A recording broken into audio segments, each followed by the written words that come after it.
அதிகாரத்திலும் பங்கு என்கிற முழக்கத்தை, கோரிக்கையை 1999 முதலாக விடுதலை சிறுத்தைகள் கட்சி தேர்தல் அரசியல் களத்தில் அடியெடுத்து வைத்த போது எழுப்பிய ஒன்றாகும்.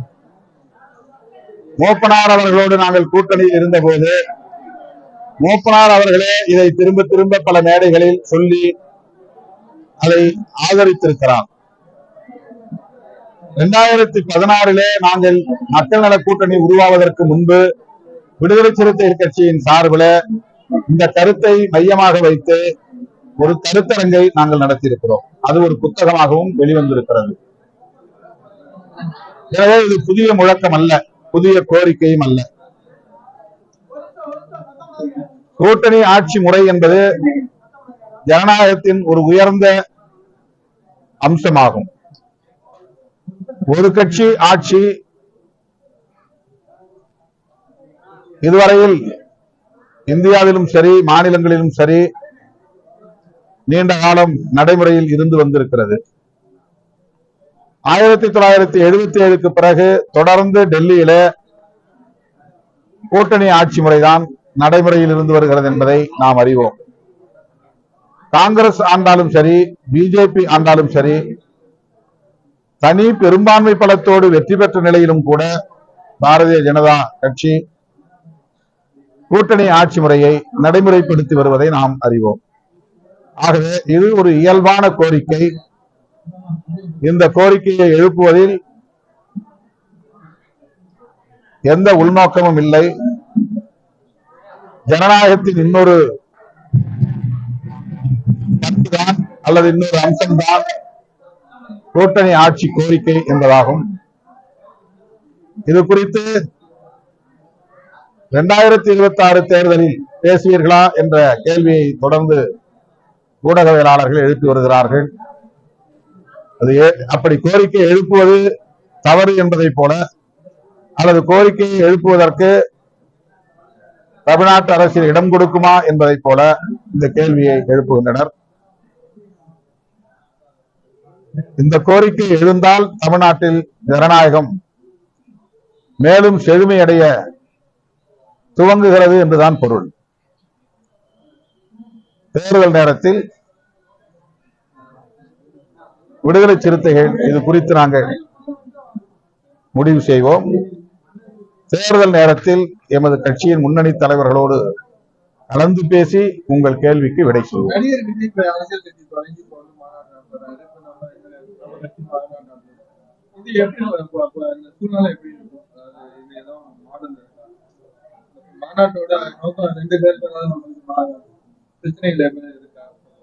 அவரு கட்சி முதல்ல தொடங்குறாரு. அதனால அவருடைய தொண்டர்களை உற்சாகப்படுத்துவதற்கு, ஊக்கப்படுத்துவதற்கு அவர் மாநாடு ஒன்றை அறிவித்திருக்கிறார். அதில் அவருடைய கொள்கை கோட்பாடுகளை அறிவிக்க இருக்கிறார் என்று தெரிய வருகிறது. அது அவருடைய தனிப்பட்ட செயல் திட்டம். நாங்கள் மக்களுடைய கோரிக்கையை பிரதிபலிக்கக்கூடிய வகையில், குறிப்பாக பெண்களின், கைம்பெண்களாக இருக்கிற குடும்பத்தை சார்ந்த பெண்களின் கோரிக்கையை பிரதிபலிக்கும் வகையில் இந்த மாநாட்டை நாங்கள் அறிவித்திருக்கிறோம், நடத்த இருக்கிறோம்.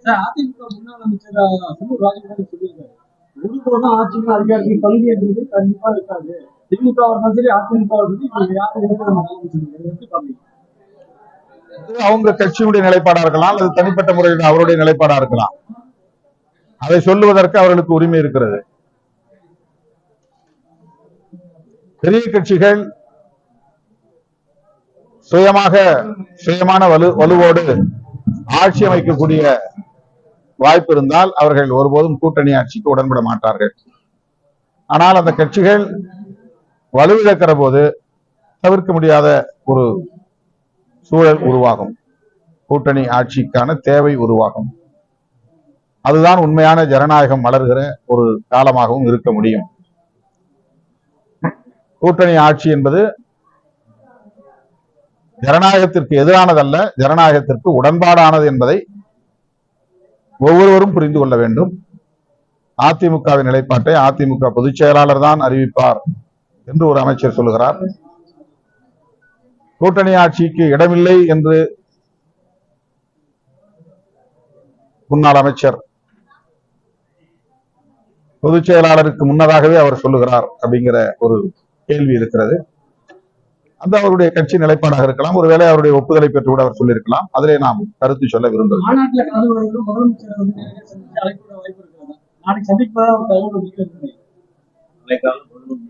நாங்க கூட்டணியில் இருக்கிறோம், எப்ப வேணாலும் சந்திக்கலாம் இல்ல, கூட்டணியில் தானே இருக்கிறோம். அதனால முதல்வர் வெளிநாட்டில இருந்து வந்திருக்கிறாரு, அவரை பார்த்து வாழ்த்து சொல்வது அல்லது அந்த தொழில் முதலீட்டு பயணம் எவ்வாறு இருந்தது என்று விசாரிப்பதற்கு சந்திக்க இருக்கிறோம். அது அவரை பார்த்த பிறகுதான் சொல்லும். எப்படி எப்படி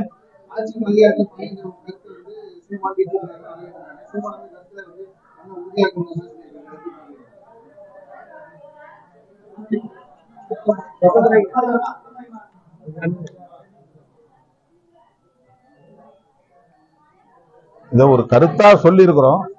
இந்த கருத்துல இருந்து நாங்க பின்வாங்கி விடுவோமோங்கிற சந்தேகத்தில இருந்து அவர் அந்த மாதிரி சொல்லியிருக்கிறதா தெரியுது. அவருடைய ஆலோசனைக்கு நன்றி.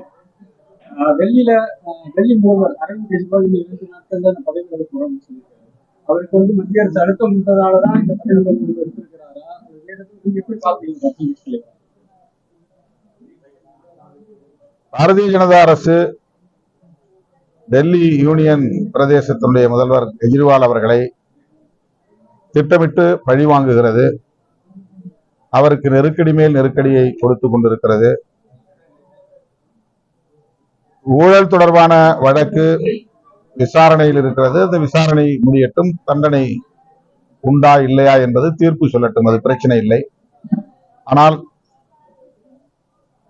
ஒரு திட்டமிட்ட பழிவாங்கும் நடவடிக்கையாகவே அவரையும் அவருடைய துணை முதல்வரையும் கைது செய்து பிணையில் வெளிவிடாமல் பல மாதங்கள் உள்ளே வைத்து அவருக்கு மிகப்பெரிய அளவில நெருக்கடியை தந்திருக்கிறது. இது ஒரு அரசியல் பழிவாங்கும் நடவடிக்கை என்பதை மிக இலகுவாக எல்லோராலும் புரிந்து கொள்ள முடியும்.